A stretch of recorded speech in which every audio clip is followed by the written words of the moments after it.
Hello, everybody, and welcome to another edition of the Train Station. As always, I am your host, A Train. Today is a little bit of a tougher video to swallow, a tougher pill, if you must. I have done one of these in the past, but this one feels a little bit more real than the last one that I did. WWE superstar Windham Rotundum, known to us fans as Bray Wyatt, tragically and suddenly passed away Thursday night at the age of 36. Very, very young for somebody to pass away. However, while this is a little bit difficult for me to do, I want to try and get this off my chest as much as possible, and the best way I can, the best way I know how. Bray Wyatt was a very, very creative individual. He had a sick, twisted, demented mind, but for wrestling. Like, for as far as wrestling goes, he had a very sick, twisted, demented mind.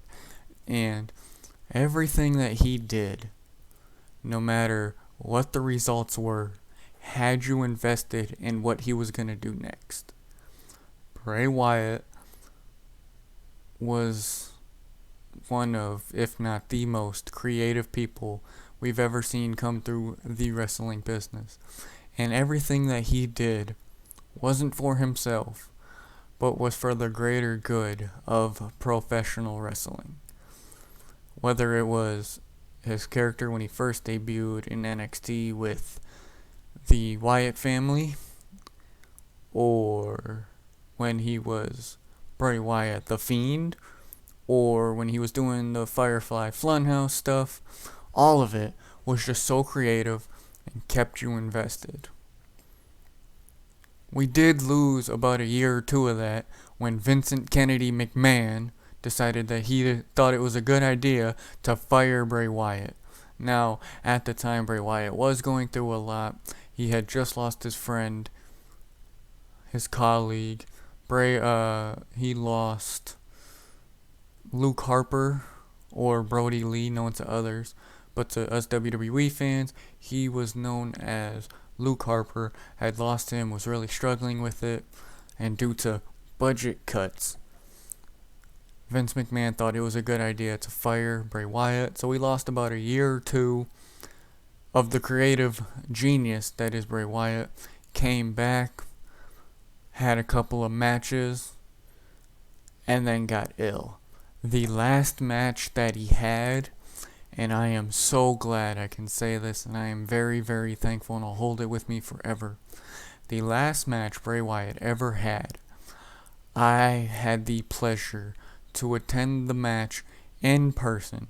It was the 2023 Royal Rumble in San Antonio, Texas, pitch blackout match against LA Knight. I was there for the Royal Rumble, and I never in a million years would have thought that this would be the last time not only that we seen Bray Wyatt on television, but we seen Bray Wyatt wrestling for the very last time. I never would have thought that. And it's tough. It really is. And not just for the wrestler, but if you hear so many people talk about Bray Wyatt and what Bray Wyatt meant to them, probably one of the nicest human beings we've ever heard of. You hear stories from Seth Rollins, Alexa Bliss, this guy, that guy, and all of it was about how Bray Wyatt impacted them in such a positive manner, and he was such a family guy from what we've heard. I do want to give a massive shout out to the WWE production team for the package that they did on Friday Night SmackDown. It was not easy. They had less than 24 hours to prepare for such an emotional roller coaster. I mean, most of the show was scrapped in honor of not just Bray Wyatt, but also um, Terry Funk, who ended up passing away as well earlier in the week. But it was really a show dedicated to Bray Wyatt, as he was the first active performer to pass since the late great Eddie Guerrero. And he just meant so much to so many people. It's insane how at the young age of 36, after dealing with a life-threatening illness, we had heard that we had just heard about, I think it was last month or last week, he was almost cleared for his in-ring return, and suddenly his health issues turn into a heart attack. He tragically passes away, and we're stuck with that. But the video package from Friday night was so good. I'm not really one to get super emotional, but I almost teared up watching the video package that WWE had put together for Wyndham. It was just absolutely incredible. Just kind of showed the kind of person that he was, a big time family man. Memories from within WWE. But I think the part of that got everybody the most was when when the video package ended and it's just his rocking chair and it's rocking with nobody in the rocking chair as an homage to Bray Wyatt. Also, big shout out to them for having Braun Strowman and Eric Rowan front row.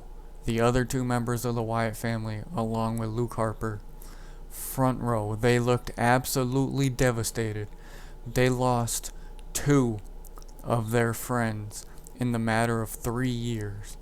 And I can't imagine just the pain that those two are going through.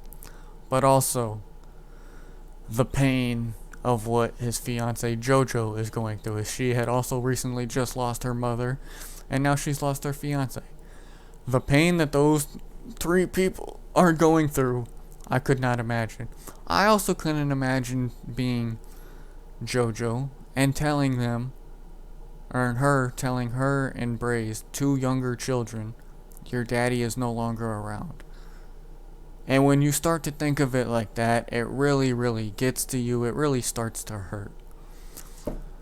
Bray Wyatt was a special individual, and there is a quote that it's true, wrestling is not a love story. It's a fairy tale for masochists, a comedy for people who criticize punchlines, a fantasy most can't understand, but a spectacle no one can deny. Lines are blurred, heroes are villains, budgets are cut, business is business. But it can also be a land where dead men walk, where honor makes you elite, where demons run for office, and a rock bottom is a reason to rejoice. Woo, it's an escape, a reason to point the blame at anyone else but yourself for 2 to 3 hours. An excuse to be a kid again, and nothing matters except the moment we are in. Wrestling is not a love story. It's so much more. It's hope, and in a world that's surrounded in hate, greed, and violence. A world where closure may never come. We all know a place that was hot and cold, for better or for worse. And I really want to dissect that quote because that quote is absolutely 100% spot on. It's really not a love story, and It is a fantasy that most people can't understand. Unless you are in the wrestling bubble, you won't understand. Which is why Bray Wyatt was able to relate to people so much no matter what he did. No matter what age you were, whether you were scared of the Fiend or you were proud of what he was able to do in the world where kayfabe is pretty much non existent in a social media era where they know everything about you. No matter what Bray Wyatt did, he always captured your attention. He made wrestling a fantasy people can understand. It's a spectacle that nobody can deny. He's absolutely right. Look at WrestleMania. Look at the Royal Rumble. All these events are just giant spectacles that people, whether you're a fan or not, cannot deny that it is big. Lines are blurred. And he was especially, and I just kind of explained this, he was especially good at that in a world where social media has overtaken everything. Social media takes away the spectacle of what wrestling is because you know the difference between them playing a character on TV and not. But Bray Wyatt was so committed to the Fiend character. Everything he did, all of his posts, this and that, all of it was for the business of wrestling. Heroes are villains. And that's true because everybody, and I mentioned this earlier, but everybody who knew Bray personally, I never did, he was a good guy, but he played a villainous character on television. And that's where the lines are blurred and heroes become villains. Budgets are cut. I think that was in business is business. I think that was him basically saying, taking a shot at him being fired the first time. I'll never forgive Vince for taking a few years of his career away. He also then goes to say what makes wrestling great.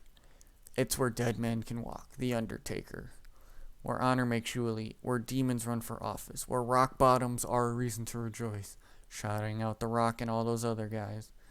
It's an escape from reality, and that might be the truest part. When we watch wrestling, we don't want reality. We want a spectacle and a manner of escape in which we can escape into the world that is what it is. It's an excuse to be a kid again. Wrestling, very PG right now, very kid friendly. It gives us a reason to be that. And nothing else matters but the moment we are in. When we're watching wrestling for those 2 to 3 hours, nothing else matters. Wrestling is so much more than a love story. Bray Wyatt's quote will follow him and everybody else, but not just this quote. This quote is just a small spectacle of what he thought was wrestling. What he was able to accomplish in such a short amount of time will live with all of us forever. The fans, better known as Fireflies, will forever carry his legacy. I'm not really sure what the rest to say with this is, except that he was a creative genius and he was gone far too soon. I will end on one more thing. WWE. I don't know why I said it like that, like I'm Michael Cole or something. But WWE has said all of the proceeds from Bray Wyatt merchandise and collectibles and everything else on the WWE shop will go directly to JoJo and the family. So Bray Wyatt is now, whether you believe in it or not, whatever you may believe, is reunited once again with his best friend. Say what's up for us, man. I just want to say this. Thank you, Bray Wyatt. Rest in peace, Windham.